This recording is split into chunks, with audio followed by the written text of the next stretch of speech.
যখন বাড়িতে অনেক কাজ থাকে তখন আমি কি করি, পড়তে বসে যাই। যেহেতু কাজের ভয়ে আমি পড়তে বসে যাই।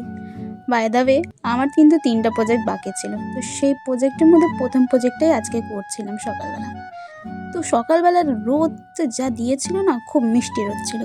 আর আমি ওখানে লিখতে বসেছিলাম, লেখা আমার প্রায় কমপ্লিট। ব্লুটুথ সব নেই। আর হ্যাঁ, আমি কিন্তু বিটিএস ফ্যান না।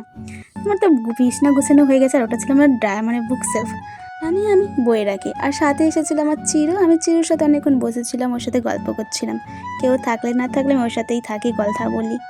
তো আমাকে ওর সাথে থাকতে ভালোই লাগে। যখন আমি ওকে দেখি না, আমার মনটা এত খুশি হয়ে যায় যে আমাকে কেউ তো আছে যে আমি একটু ওকে দেখে খুশি হতে পারি।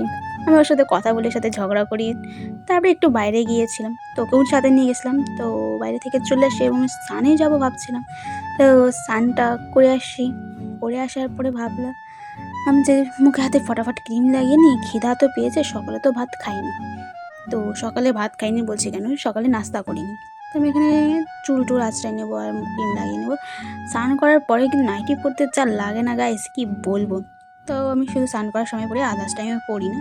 তো তারপরে আমি গান করছিলাম, কিন্তু আমি বলছিলাম যে আমাকে ডোন্ট কেয়ার, যে যেটাই বলুক। আমি নিজেকে কনফিডেন্ট করছিলাম, আমি নিজের সাথে কথা বলছিলাম ক্যামেরা দিক তাকিয়ে তাকিয়ে। তবে ফটাফট চুল আঁচড়িয়ে নিলাম।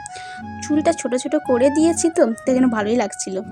তো আর কি বলবো, আর ছোটো চুলে কিন্তু জট কম লাগে। তারপরে আমি ভাত খেতে বসে গিয়েছিলাম, ছিল চিপস, পালং শাক আর পেঁয়াজ কলি আর মটর ফুলকপির তরকারি। আর সাথে দেখছিলাম আজকে গোপাল ভাঁড়।